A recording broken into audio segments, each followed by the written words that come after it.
दोस्तों, एक करोड़पति बिजनेसमैन की फॉर्च्यूनर गाड़ी अचानक से एक चौराहे के सामने जाकर रुक जाती है। क्योंकि दोस्तों उस चौराहे पर काफ़ी भीड़ लगी हुई थी, काफ़ी जाम थी, बहुत दूर तक गाड़ियों की लाइन लगी हुई थी। अब वैसे ही में जो उनका ड्राइवर था वो आगे निकालने की कोशिश कर रहा था। अब वो बिजनेसमैन कहते हैं कि ड्राइवर कुछ देर यहीं पर रुक जाओ, इतनी भी हड़बड़ी क्या है, आगे बहुत जाम लगी हुई है, थोड़ा खाली होने दो फिर निकालना।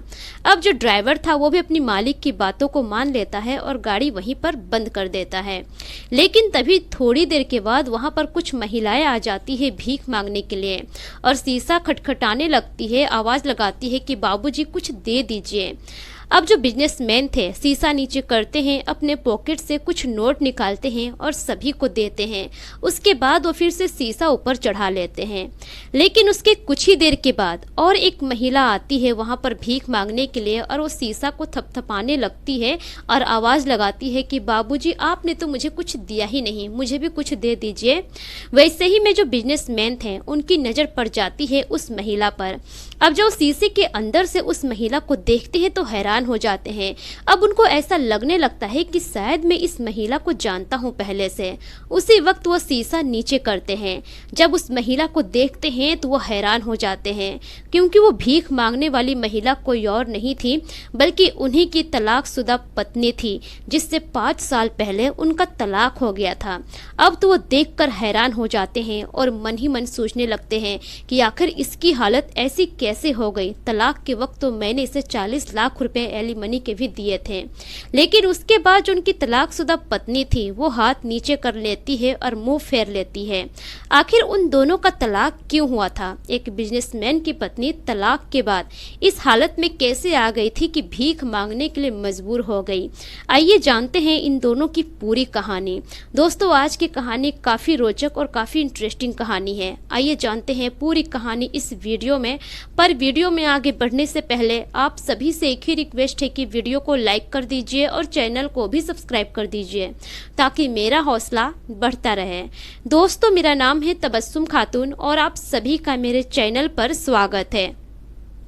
दोस्तों, आज की कहानी है उत्तर प्रदेश के कन्नौज जिले की। कन्नौज जिले के ही एक चौराहे पर कुछ भिखारी महिलाएं थी जो सिग्नल पर भीख मांगा करती थी। जितने भी बड़ी बड़ी गाड़ियां वहां पर रोकती थी सभी महिलाएं वहां पर जाती थी, खिड़की के सामने खड़ी हो जाती थी, हाथ फैलाकर सभी से भीख मांगा करती थी। राह चलते जितने भी बड़े बड़े लोग होते सभी के आगे हाथ फैला देती और इसी तरह से वो लोग भीख मांग कर अपनी जिंदगी गुजारा करती थी। अब एक दिन की बात है कि उस चौराहे पर ट्रैफिक जाम लगा हुआ था, बहुत दूर तक गाड़ियों की भीड़ लगी हुई थी। अब उसी लाइन में एक फॉर्च्यूनर कार आकर रुकती है जो कि नई और चमचमाती लग रही थी। उस फॉर्च्यूनर कार में एक बिजनेसमैन थे। उस बिजनेसमैन का नाम होता है सत्यम वर्मा। सत्यम वर्मा अपनी कार में बैठे हुए थे और उनका ड्राइवर कार ड्राइव कर रहा था। अब जो उनका ड्राइवर था गाड़ी को वहां से निकालने की कोशिश करने लगता है। अब जो सत्यम वर्मा थे अपने ड्राइवर से कहते हैं कि ड्राइवर, तुम देख रहे हो ना कि आगे कितनी जाम लगी हुई है, इतनी जल्दी भी क्या है, थोड़ी दूर हम लोग लेट ही पहुंचेंगे तो क्या हो जाएगा, गाड़ी को यहीं पर रोको, जब जाम खाली होगी तब आगे बढ़ेंगे। अब जो ड्राइवर था वो भी अपने मालिक का आदेश मान लेता है और गाड़ी को वहीं पर बंद कर देता है। अब उसी सिग्नल में जितनी भी भिखारिन थी सभी भीख मांगने लगती है, सभी गाड़ी के पास चली जाती है और जो शीशा लगा होता है दरवाजा का उसे थपथपाती है और भीख मांगती है। अब भीख मांगते मांगते कुछ भिखारिन चली जाती है सत्यम वर्मा की कार के पास और वो लोग शीशा थपथपाने लगती है। सत्यम वर्मा जब देखते हैं तो गाड़ी का शीशा नीचे करते हैं, अपने पॉकेट से कुछ 500 का नोट निकालते हैं और सभी को देते हैं। उसके बाद वो फिर से अपनी गाड़ी का शीशा लगा लेते हैं। उसके थोड़ी ही देर के बाद और एक भिखारिन आती है वहाँ पर भीख मांगने के लिए और वो आवाज़ लगाती है और कहती है कि बाबूजी आपने तो मुझे कुछ दिया ही नहीं, मुझे भी कुछ दे दीजिए। और वो शीशा थपथपाने लगती है। तभी फिर से सत्यम वर्मा शीशा नीचे करते हैं और उस महिला को देखते हैं तो हैरान हो जाते हैं, क्योंकि वो महिला कोई और नहीं थी बल्कि उन्हीं की तलाकशुदा पत्नी रूपा थी, जिससे उनका 5 साल पहले तलाक हो गया था, लेकिन अब सत्यम वर्मा ये सोचने लगते हैं कि आखिर इसकी हालत ऐसी कैसे हो गई। तलाक के वक्त तो मैंने 40 लाख रुपए एलिमनी के दिए थे, आखिर ये इस हालत में यहाँ पर भीख क्यों मांग रही है। लेकिन जब रूपा अपने पति को देखती है तो वो हाथ नीचे कर लेती है और पीछे मुड़ जाती है, क्योंकि वो एकदम से शर्मसार हो गई थी। तभी उसी वक्त सत्यम वर्मा अपनी गाड़ी से नीचे उतरते हैं और रूपा से बात करते हैं और कहते हैं कि रूपा, तुम इस हालत में यहाँ क्या कर रही हो, और तलाक के 5 साल के बाद मैं तुम्हें आज देख रहा हूँ। रूपा कुछ जवाब नहीं देती है, उसके आंखों से आंसू बहने लगते हैं। तभी रूपा से सत्यम वर्मा कहते हैं कि चलो तुम मेरी गाड़ी में बैठो और मेरे साथ चलो तुम आगे। लेकिन तभी जो वहां पर और भी भीख मांगने वाली औरतें थी वो देखने लगती है कि आखिर ये ड्राइवर और इस गाड़ी का मालिक क्या कर रहा है। अब जो सत्यम वर्मा थे अपनी पत्नी को पीछे वाले सीट पर बैठा लेते हैं। तभी वहां पर महिला बात करने लगती है और धीरे धीरे करके यह बात मार्केट के सभी दुकानदार तक पहुंच जाती है। सभी दुकानदार वहां पर आ जाते हैं, भीड़ लगा देते हैं, क्योंकि लोगों को ऐसा लगने लगता है कि ये इस भिखारिन के साथ कुछ गलत करने वाले हैं। अब वहां पर ऑब्जेक्शन करते हैं कि आखिर आप इन्हें लेकर कहां जा रहे हैं। तभी रूपा कहती है कि आप लोग इस तरह से कुछ मत कहिए, ये मेरे तलाकशुदा पति है और मैं अपनी मर्जी से इनके साथ जा रही हूँ। जब वो ऐसा कहती है तो वहां पर जितने भी लोग होते हैं सभी हैरान हो जाते हैं। उसके साथ जो भी भिखारिन होती है वो लोग दंग रह जाती है। थोड़ी ही देर के बाद वहां से जाम खाली हो जाता है। उसके बाद गाड़ी आगे की ओर बढ़ने लगती है। लगभग 5 किलोमीटर आगे जाने के बाद एक होटल के सामने वो गाड़ी रुकती है। सत्यम वर्मा रूपा को लेकर चले जाते हैं एक होटल में और एक कमरा बुक करते हैं। उसके बाद उसको उस कमरे में लेकर जाते हैं। उसके बाद सत्यम वर्मा अपने ड्राइवर से कहते हैं कि ड्राइवर बाहर जाओ और इनके लिए कुछ कपड़े लेकर आओ और एक अच्छा सा सैंडल लेकर आओ। ड्राइवर चला जाता है बाहर उसके लिए खरीदारी करने के लिए। अब दोनों वहीं पर बैठे होते हैं और एक दूसरे को ही निहार रहे होते हैं। कुछ देर के बाद ड्राइवर सामान लेकर आ जाता है। सत्यम वर्मा अपनी पत्नी से कहते हैं कि जाओ अंदर बाथरूम है, पहले तुम नहा लो और ये कपड़े पहन लो। रूपा जाती है बाथरूम में, नहाती है, उसके बाद वो नया कपड़ा पहन कर आती है। सत्यम वर्मा जब अपनी पत्नी को देखते हैं साफ सुथरे हालत में तो उनको पहला दिन याद आ जाता है। पहले जैसी वो दिखती थी आज भी वो वैसे ही दिख रही थी, बस वो वक्त की मारी थी और लाचार थी, इस वजह से उसकी हालत ऐसी हो गई थी। उसके बाद सत्यम वर्मा रूपा से कहते हैं कि रूपा देखो, मैं अभी तुमसे ज्यादा बात नहीं कर सकता हूँ, मैं बहुत जल्दी में हूँ, मुझे जल्दी में दिल्ली पहुँचना है किसी मीटिंग के लिए। हो सके तो तुम्हारे घर का पता दे दो, मैं कल वापस लौटते वक्त तुमसे मुलाकात करूंगा। अब जो रूपा थी वो उसको अपना घर का एड्रेस लिखकर दे देती है। उसके बाद सत्यम वर्मा होटल में ऑर्डर कर देते हैं खाना वगैरह और कहते हैं रूपा से कि रूपा तुम खाना खाकर घर जाना, मैं निकलता हूँ। अब जो रूपा थी हाँ में सर हिला देती है। उसके बाद सत्यम वर्मा चले जाते हैं दिल्ली के लिए। पूरा रास्ता वो यही सोच रहे थे कि आखिर रूपा के साथ ऐसा क्या हुआ जो उसकी जिंदगी बद से बदतर हो गई, भीख मांगने के लिए मजबूर हो गई। इसी तरह सोचते सोचते वो चले जाते हैं दिल्ली। इधर जो रूपा थी खाना वगैरह खाने के बाद वो अपने घर चली जाती है। सत्यम का वहाँ सारा काम हो जाता है, लेकिन जब वो रात को सोया हुआ था तो उसे नींद नहीं आ रही थी, उसे रातें लंबी लग रही थी। उन्हें बस यही लग रहा था कि कब सुबह होगी और मैं यहाँ से निकलूंगा, रूपा से मुलाकात करूंगा। अब इसी तरह से धीरे धीरे सुबह का वक्त होता है। सत्यम वर्मा फटाफट रेडी होते हैं और अपने ड्राइवर से कहते हैं कि ड्राइवर गाड़ी निकालो। उसके बाद वो लोग फिर से कन्नौज शहर पहुँच जाते हैं। वहाँ पहुँचने के बाद उसी एड्रेस पर पहुँचते हैं जो कि रूपा बताई हुई थी। वहाँ जब वो लोग पहुँचते हैं तो देखते हैं कि उस घर में कोई भी नहीं है और घर का ताला लगा हुआ है। आजू बाजू में पूछते हैं तो सभी कहते हैं कि वो तो चौराहे पर चली गई है अपना काम करने के लिए। अब सत्यम वर्मा समझ जाते हैं कि वो क्या काम करती है। फिर से अपनी गाड़ी लेकर वो उसी चौराहे पर जाते हैं, रूपा को अपनी गाड़ी में बैठाते हैं और रूपा को लेकर उसके घर आते हैं। रूपा अपने घर का दरवाजा खोलती है। अंदर का नज़ारा देखने के बाद सत्यम वर्मा के तो पैरों तले जमीन खिसक जाती है। जो लड़की ऐसो आराम की जिंदगी जिया करती थी, एक छोटे से कमरे में, जो झोपड़ी जैसा कमरा होता है जिसमें एक छोटा सा पलंग था और उस पर कुछ भी नहीं था, 2-4 जरूरत के सामान थे, यही सब पड़ा हुआ था उस घर में। लेकिन तभी सत्यम वर्मा की नज़र पड़ जाती है उसकी शादी की फोटो पर जिसमें रूपा और वो थे। अब उस फोटो को देखने के बाद सत्यम वर्मा अपनी पत्नी रूपा से पूछते हैं कि रूपा, तुमने इस फोटो को अभी तक संभाल कर रखा हुआ है, आखिर तुमने इस फोटो को क्यों रखा है, इसकी क्या जरूरत है, तुमने तो मुझसे तलाक ले लिया है। अब उसके बाद रूपा रोने लगती है और रोते हुए कहती है कि मुझे माफ़ कर दीजिए, मैंने आपसे तलाक तो लिया था लेकिन वो मेरी मर्जी से नहीं हुई थी। मैं कभी नहीं चाहती थी आपसे तलाक लेना, वो तो मेरे माँ बाप और जीजा के कहने पर मैंने ये सब कुछ किया था। उसकी बातों को सुनने के बाद सत्यम वर्मा भी मायूस हो जाते हैं, उनकी भी आंखें भर आती है।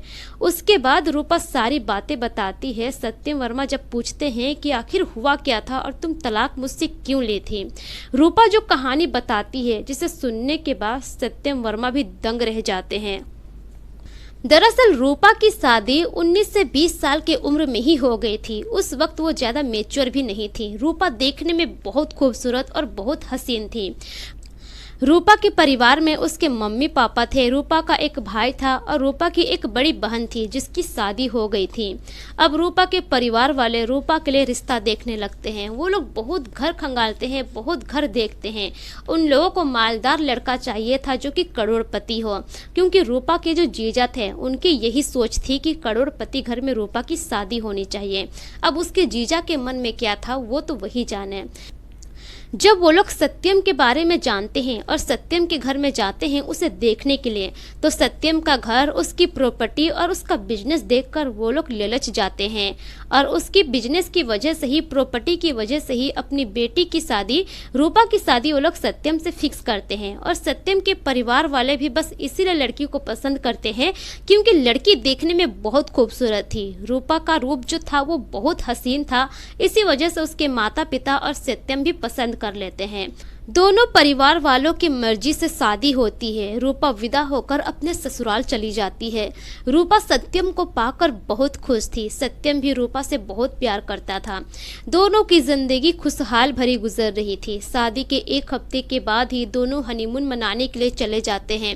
लगभग 10 दिन के बाद वो लोग अपने घर आते हैं। उसके बाद रूपा अपने ससुराल के कामकाज में बिजी हो जाती है, सास ससुर का सेवा करने लगती है। इधर जो उसके पति थे वो अपने बिजनेस के सिलसिले में ही हमेशा बिजी रहा करते थे। धीरे धीरे करके 1 साल का वक्त कैसे गुजर जाता है कुछ पता ही नहीं चलता है। लेकिन उसके बाद जो रूपा के मायके वाले थे, मेन रूपा के जीजा थे, वो अब रूपा को फोन करके तरह तरह की बातें करने लगे थे। रूपा का मन भटकाने लगे थे। रूपा को उसके ससुराल वालों के खिलाफ इस तरह से भड़का देते हैं कि रूपा भी एकदम से चिढ़ जाती है और अपने मायके वालों के बहकावे में आ जाती है। और यह काम सिर्फ रूपा का जीजा नहीं करता है, बल्कि रूपा की माँ भी इसमें शामिल होती है, रूपा के पिता भी शामिल होते हैं और यहाँ तक कि उसका भाई भी शामिल होता है। सभी लालच खोर थे और सिर्फ पैसों की वजह से ही रूपा की शादी उस घर में कराए थे। रूपा पूरी तरह से मायके वालों के बातों में आ जाती है और आए दिन अपने सास ससुर से बदतमीजी करती, उनका अच्छे से ख्याल नहीं रखती, देखभाल नहीं करती और दिन पर दिन वो अपने पति से भी बदतमीजी करने लगी थी। जिस काम के लिए उसका पति मना करता वो वही काम करती, ससुराल वालों के खिलाफ चली जाती। अब ऐसे ही धीरे धीरे वक्त गुजरता है। कुछ वक्त गुजरने के बाद अब घर में कलेश शुरू हो जाता है। अब घर में लड़ाई झगड़ा भी होने लगा था। एक दिन गुस्सा होकर रूपा अपना सामान लेती है और मायके चली आती है। मायके आने के बाद अब अपने मायके वालों को बताती है कि वहाँ पर ऐसा ऐसा होता है, मैं उस घर में नहीं रहने वाली। अब उसके माता पिता कहते हैं कि ठीक है बेटा, अगर तुम सत्यम के साथ नहीं रहोगी तो हम तुम्हारा तलाक करवा देते हैं। अब इसमें उसके जीजा भी हामी भर देते हैं और रूपा को सलाह देते हैं कि रूपा तुम उससे तलाक ले लो, हम तुम्हारी शादी दूसरे जगह करवा देंगे। रूपा मायके वालों के बात में आ जाती है और पूरे परिवार के साथ वो कोर्ट चली जाती है और कोर्ट में केस फाइल कर देती है। कुछ दिनों के बाद सत्यम के घर में एक नोटिस जाता है तलाक का। सत्यम हैरान हो जाता है कि छोटी छोटी बातों को लेकर ये लड़की मुझसे तलाक लेना चाहती है। पहले तो फोन करता है रूपा को और समझाता है कि देखो रूपा, ये सही नहीं है, अगर आज तलाक ले लोगी तो कल को तुम बहुत पछताओगी। लेकिन रूपा नहीं मानती है। अब वो भी हामी भर देता है, ठीक है अगर तुम्हें तलाक चाहिए तो मैं भी तलाक देने को तैयार हूँ। अब एक तारीख में दोनों को कोर्ट में बुलाया जाता है और कोर्ट में उन दोनों का तलाक हो जाता है। लेकिन उसके बदले सत्यम को 40 लाख रुपए एलिमनी के देने थे, ये कोर्ट का आदेश था। और दहेज में जितने भी कुछ मिले थे वो सारे चीज लौटाने थे।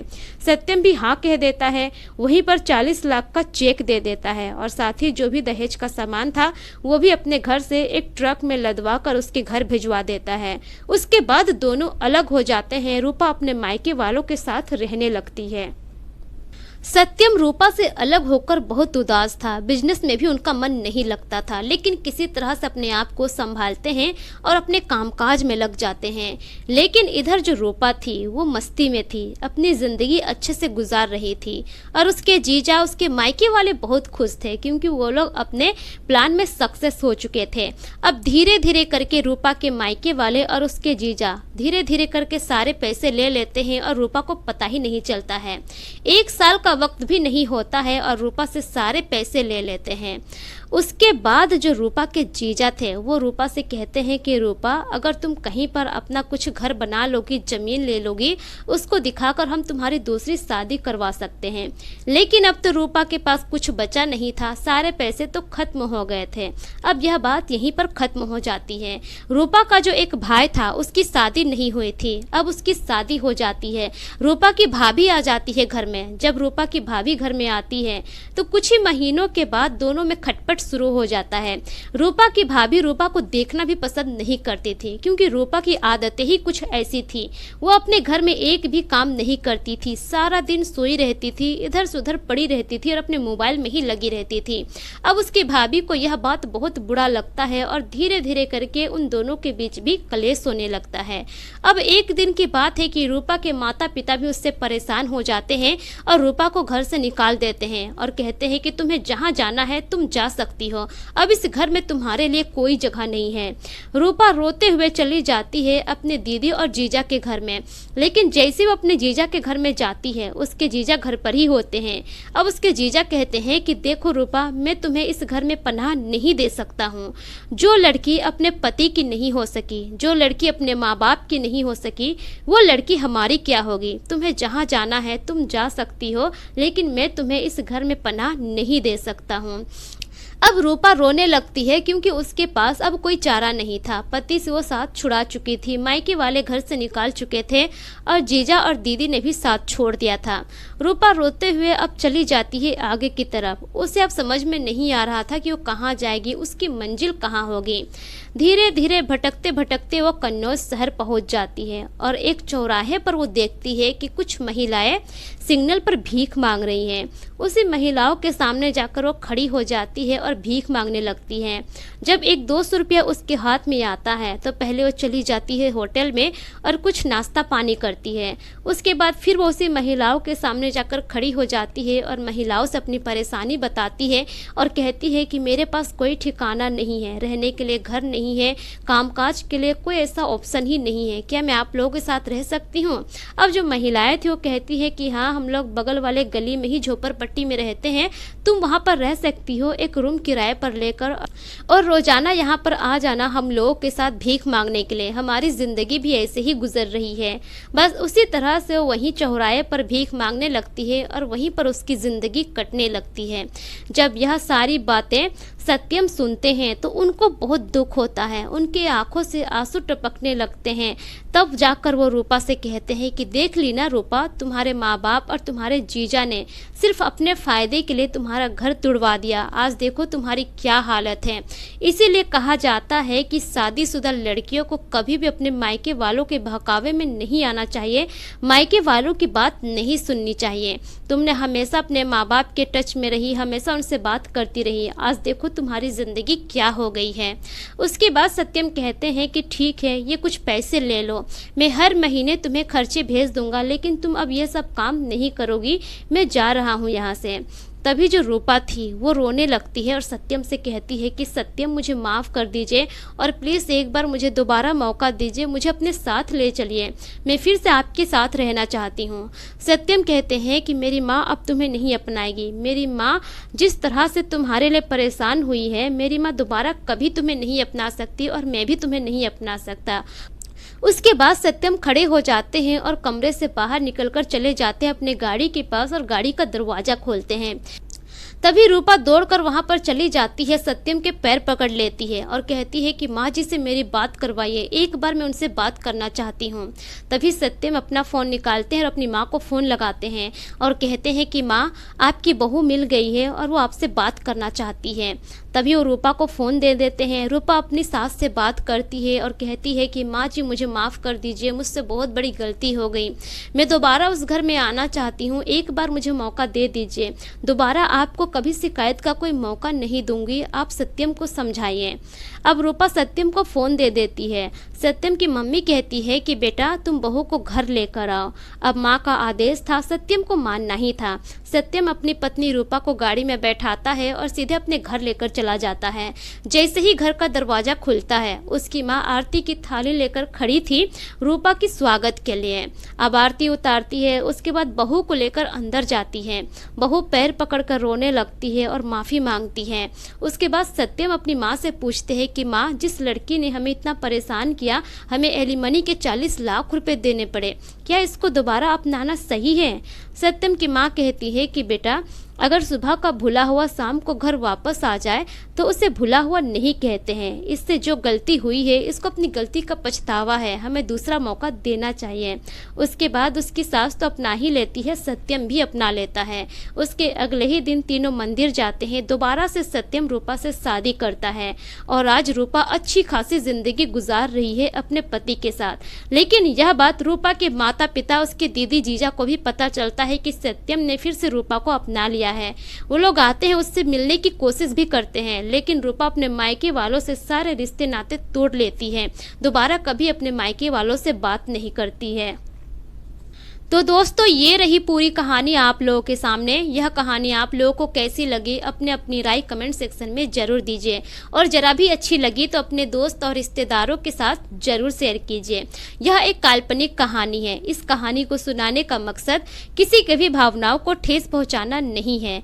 मिलेंगे फिर एक नई कहानी के साथ, तब तक के लिए शुक्रिया। जय हिंद।